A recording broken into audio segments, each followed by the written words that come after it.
तो इसी बीच एक और बड़ी खबर आपको बता देते हैं। गृह मंत्रालय में फिर से 3 बजे बड़ी बैठक होगी। जांच एजेंसियों के साथ अधिकारी भी इस बैठक में शामिल होंगे। गृह मंत्री के दिशा निर्देशों पर यह बड़ी बैठक होगी। तो इससे पहले अभी हमने देखा कि गृह मंत्री ने एक हाई लेवल मीटिंग की। सभी अधिकारी और सभी जांच एजेंसी और जम्मू कश्मीर के भी जो अधिकारी थे वो वर्चुअल रूप से शामिल हुए थे। लेकिन अभी फिर से गृह मंत्रालय में फिर से 3 बजे बड़ी बैठक होगी। तो गृह मंत्री के दिशा निर्देश में ये बैठक होगी और इसमें दिल्ली ब्लास्ट से जुड़े हर एक एंगल पर चर्चा होगी। जांच एजेंसियों के साथ अब इस बैठक में अधिकारी भी शामिल होंगे, क्योंकि देखिए 4 डॉक्टर गिरफ्तार हो चुके हैं और लगातार बड़े बड़े खुलासे इस केस में हो रहे हैं, क्योंकि दिल्ली में जिस तरीके से ब्लास्ट होता है 12 लोगों की मौत हो चुकी है। तो गृह मंत्री के दिशा निर्देश पर अब कार्रवाई का जो दायरा है उसको बढ़ा दिया गया है और गति भी बढ़ा दी गई है। जांच एजेंसियों के अधिकारी भी इसमें शामिल होंगे। हालांकि एक और जो बड़ी बैठक है वो होने वाली है। सुरक्षा के मद्देनजर ये बैठक कई मायनों में खास और अहम हो जाती है। 3 बजे फिर से बैठक होगी। हालांकि सुबह ये बैठक हुई जो 1.25 घंटे तक चली, 1.5 घंटे तक चली और इसमें भी तमाम जो आईबी के अधिकारी थे वो भी यहाँ पर पहुंचे हुए थे, कमिश्नर भी पहुंचे हुए थे और उनसे भी वो फीडबैक लेते हुए नजर आए। बिल्कुल, तो दिल्ली ब्लास्ट को लेकर गृह मंत्रालय में फिर से बड़ी बैठक होगी। दोपहर 3 बजे होने वाली बैठक में सभी जांच एजेंसियों के अधिकारी भी इस बैठक में शामिल होंगे। तो सुबह 11 बजे भी अमित शाह के घर पर एक बड़ी बैठक हुई थी, जिसमें आईबी, एनआईए समेत जम्मू कश्मीर पुलिस के डीजीपी भी इस बैठक में वर्चुअली रूप से जुड़े थे। तो एक बार फिर से 3 बजे बड़ी बैठक होगी और इस बैठक में जांच एजेंसियां के जो अधिकारी है वो भी इस बैठक में शामिल होंगे।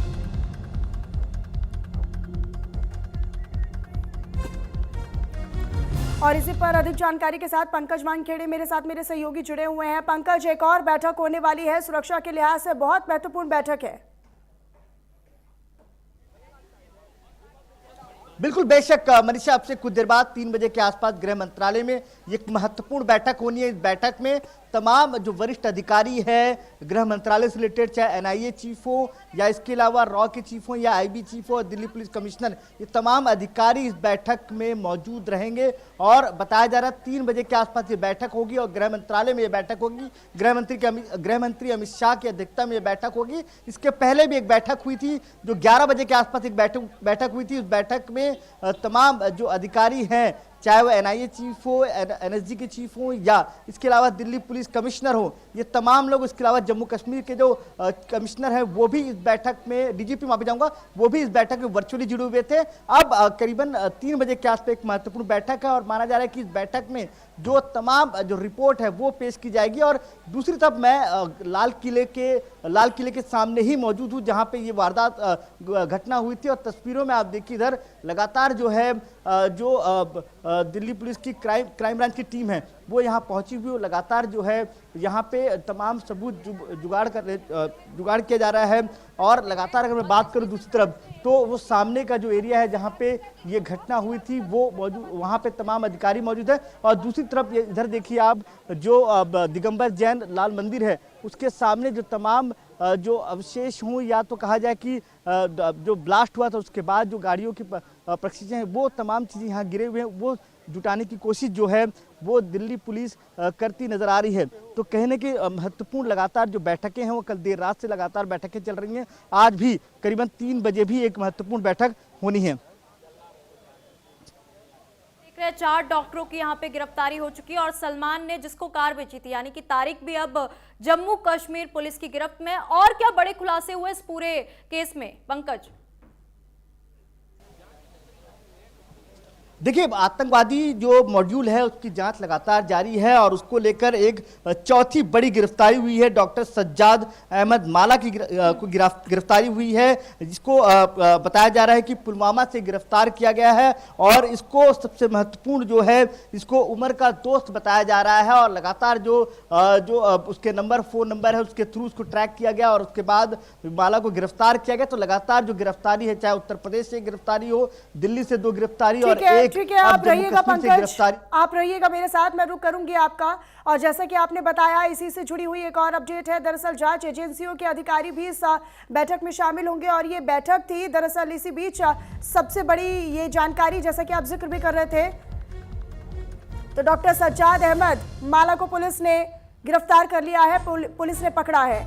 उमर का दोस्त सज्जाद अहमद हिरासत में लिया गया है। एक एक कर अब जो गिरफ्तारियां हैं वो की जा रही है। पुलवामा में एक और डॉक्टर हिरासत में लिया गया है। आप समझिए कि दिल्ली में धमाका होता है, लेकिन सीधे तार जो है वो जम्मू कश्मीर से जुड़ते हैं और वहां पर भी अब लगातार जो पुलिसकर्मी हैं, जो अधिकारी हैं, जो टीमें हैं, वो भी अलर्ट हो गई है। पुलवामा का ही लिंक जो है वो तारीख का भी बताया जा रहा था, जिसे गिरफ्तार किया गया। उमर का दोस्त सज्जाद अहमद, उसे भी हिरासत में लिया गया है।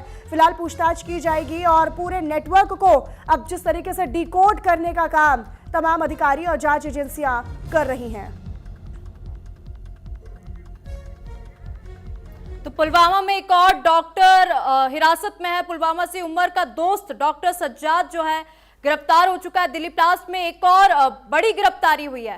पंकज, मैं फिर से आपके पास आना चाहूंगी क्योंकि पुलवामा से उमर का जो दोस्त है सज्जाद, उसकी गिरफ्तारी हो चुकी, तो लगातार यहाँ पे गिरफ्तारी देखने को मिल रही है। एक और बड़ी गिरफ्तारी हुई है, इसके बारे में कुछ पता चल पाया है?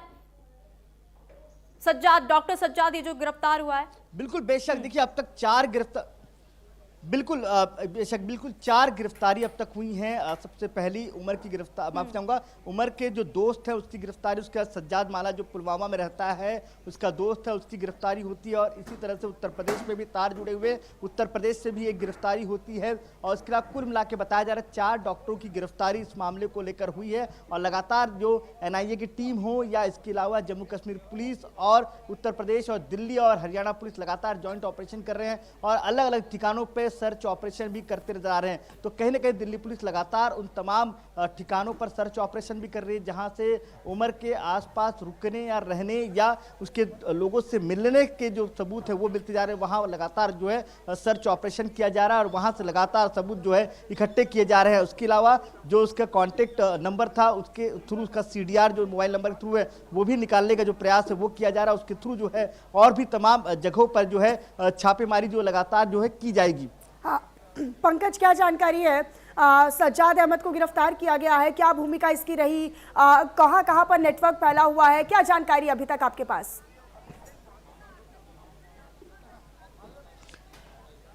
देखिए, शुरुआती तौर पे जो जानकारी है कि ये डॉक्टर उमर का दोस्त है और इसके पास कई सबूत थे जिसके बिना पे लगातार जो जम्मू कश्मीर पुलिस है जो और दिल्ली पुलिस वो लगातार सर्च ऑपरेशन कर रही थी। और उसके बाद जो डॉक्टर सज्जाद अहमद माला है उसे गिरफ्तार कर लिया गया और माना जा रहा है इसके पास से भी कई सबूत जो है वो मिल सकते हैं। इसलिए लगातार जो है वो पूछताछ कर रही है और बताया जा रहा है कि देर शाम हो सकते हैं कि और भी इस मामले को लेकर गिरफ्तारी जो है हो सकती है। यानी कि एक एक गिरफ्तारियां ये दर्शा रही है कि किस तरीके से आतंकी मॉड्यूल और उस पूरे आतंकी नेटवर्क को डिकोड करने का काम अब एजेंसियां कर रही हैं। इनपुट्स के हवाले से ये जैसे जैसे जानकारी मिल रही है वैसे वैसे जो जांच है उसका दायरा बढ़ रहा है। पंकज, बिल्कुल बेशक, देखिए लगातार अगर आप देखेंगे 2 दिन पहले फरीदाबाद से लगातार और फरीदाबाद में जिस तरह से गिरफ्तारी हुई और उसके बाद से तमाम, मैं एक बार मनीषा एक तस्वीर दिखाना चाहूँगा जहाँ जिस वक्त मैं जहाँ मौजूद हूँ वहाँ पे तमाम जांच एजेंसियाँ पहुँची हुई हैं और वो देखिए लगातार जो है सबूत जो है इकट्ठा करने का जो प्रक्रिया है वो किया जा रहा है। क्योंकि लगातार जिस तरह से कल जो देर शाम ब्लास्ट हुआ था उसके बाद से तमाम जाँच एजेंसियाँ लगी हुई थी, चाहे NIA हो, चाहे NSG हो या इसके अलावा क्राइम ब्रांच दिल्ली पुलिस की टीम हो, ये तमाम लोग यहाँ पहुँचे। और यहाँ पे सबसे महत्वपूर्ण है कि NIA और FSL की जो फॉरेंसिक टीम है वो यहाँ पहुँची हुई है। और तमाम अगर आप देखें जो लाइन से जो साइड में जो दुकानें लगी हुई हैं चांदनी चौक के बाजू में, वहाँ पे तमाम जो दुकानें हैं वहाँ पे जो छानबीन की जा रही है, वहाँ पे जो कूड़ा है वो भी छानबीन किया जा रहा है और लगातार हर एक सबूत जो है वो इकट्ठा किया जा रहा है। क्योंकि लगातार ये प्रयास है कि कोई भी सबूत जो है वो छूटे नहीं, इसका प्रयास लगातार किया जा रहा है और हर एक एंगल से जांच। तो पंकज, हमारे सहयोगी लगातार मौके पर मौजूद है और देखिए सुबह से ही न्यूज़ इंडिया के तमाम जो रिपोर्टर्स हैं वो मौका वारदात से LNJP अस्पताल के बाहर से लगातार जानकारियां हमारे दर्शकों को दे रहे हैं ताकि इस पूरे धमाके से जुड़ा हुआ पल पल का अपडेट और जो भी गिरफ्तारियां, जो भी डेवलपमेंट्स हो रहे हैं इस पूरे मामले पर, उसकी एक भी खबर हमारे दर्शकों से छूटे नहीं। हुआ है कि बस समझ लीजिए बहुत तेज धमाका, इतना तेज धमाका कभी नहीं देखा। हम तो यहाँ से पीछे की तरफ थे तो धमाका देख के सुन के मतलब इधर की तरफ आए तो बॉडी के पार्ट्स कोई इधर पड़े हुए कोई इधर पड़े हुए। आवाज धमाका हुआ तो मैं दुकान पे बैठा था, पीछे मेरी दुकान है, यहीं पे दुकान है, यहीं पे तो मैं चेयर पे बैठा हुआ था। एकदम से अचानक इतनी तेज धमाका हुआ कि मेरे लाइफ में इतनी तेज मैंने अपनी आवाज़ कभी नहीं सुना।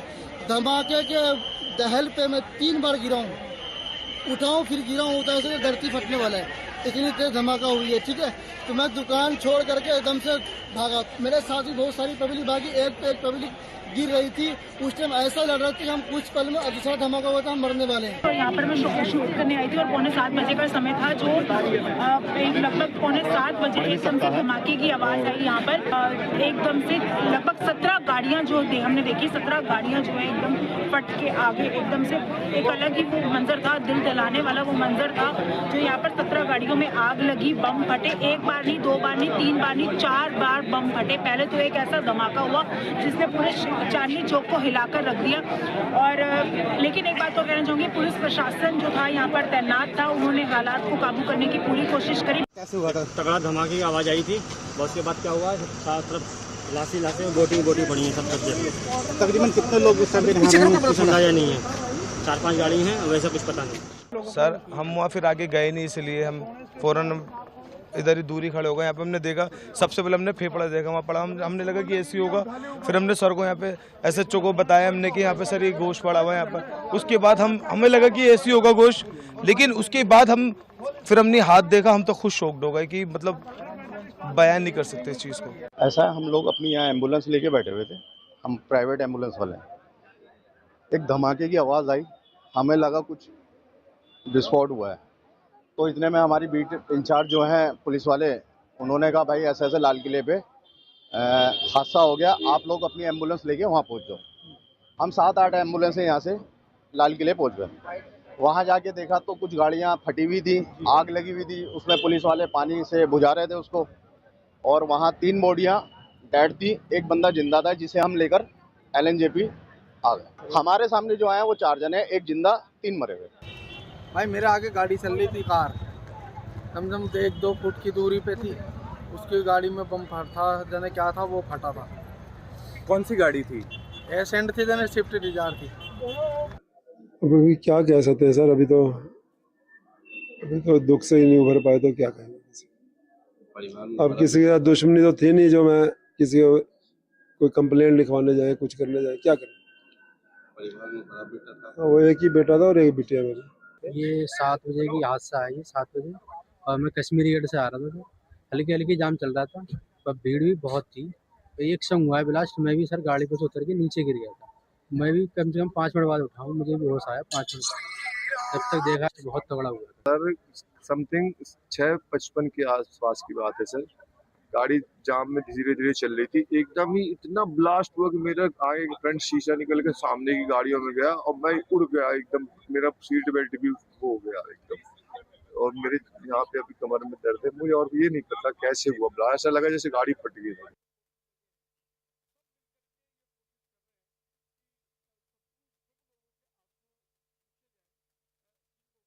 और ये वो लोग जिन्होंने उस पूरे दृश्य को अपनी आंखों से देखा, जिसे वो शायद अपनी ज़िंदगी में कभी भूल नहीं पाएंगे। ये वो लोग थे, चश्मदीद थे, जिन्होंने पूरी तरीके से उस पूरी बीती रात की हुई घटना को और धमाके के बाद के पूरे सिनेरियो को बयां किया, उसको बताया अपने शब्दों में। कोई बिल्कुल हैरान रह गया तो कोई ये समझ नहीं पाया। ये अब चश्मदीदों के बाद 12 तस्वीरें अलग अलग शहरों से आपको हम दिखा रहे हैं, जहाँ पर हाई अलर्ट घोषित किया गया है, जहाँ पर पुलिस बल की जो तैनाती है वो बढ़ा दी गई है। तो बिल्कुल आप देख सकते हैं कि दिल्ली समेत कई राज्यों में हाई अलर्ट समय जारी कर दिया गया है। तो वहीं तस्वीरें हम आपको दिखा रहे हैं धमाके की, जिस समय धमाका हुआ उस समय की ये तस्वीरें हैं, और वहीं हाई अलर्ट जारी किया गया है वहाँ की ये तस्वीरें हैं।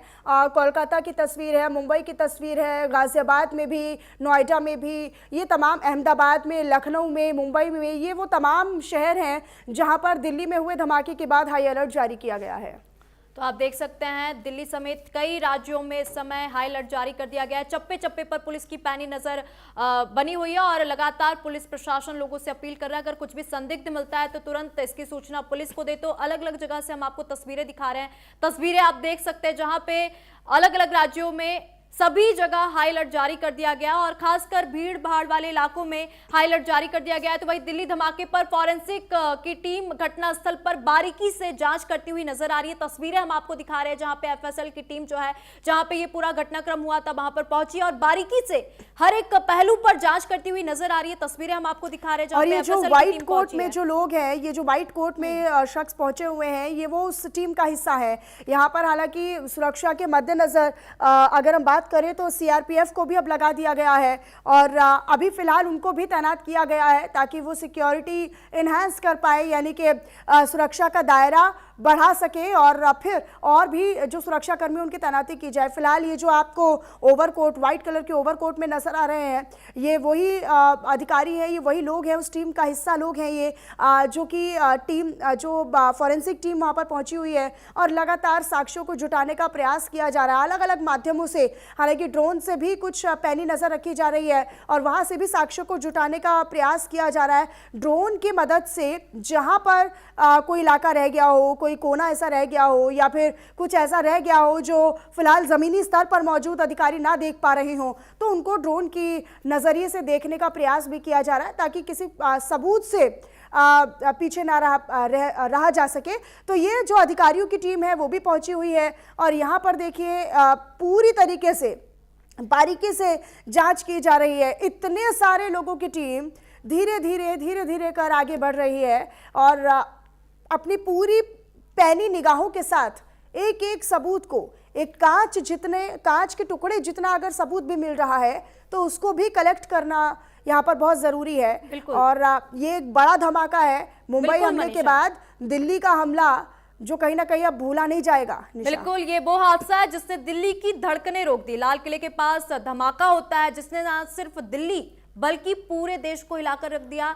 लाल किले के पास जहां हादसा हुआ वहां देखिए एफएसएल की टीम पहुंची और आप देख सकते तस्वीरों में एक एक बारीकी से जांच कर रही है। मतलब एक एक चीज यहाँ पे बेहद महत्वपूर्ण है और तमाम बड़े खुलासे हो रहे हैं, लगातार गिरफ्तारियां हो रही है और कई जिंदगियां खत्म हो गई, कई परिवार बिखर गए और सवाल अभी भी यही है कि आखिरकार दिल्ली में इतना बड़ा धमाका कैसे हुआ।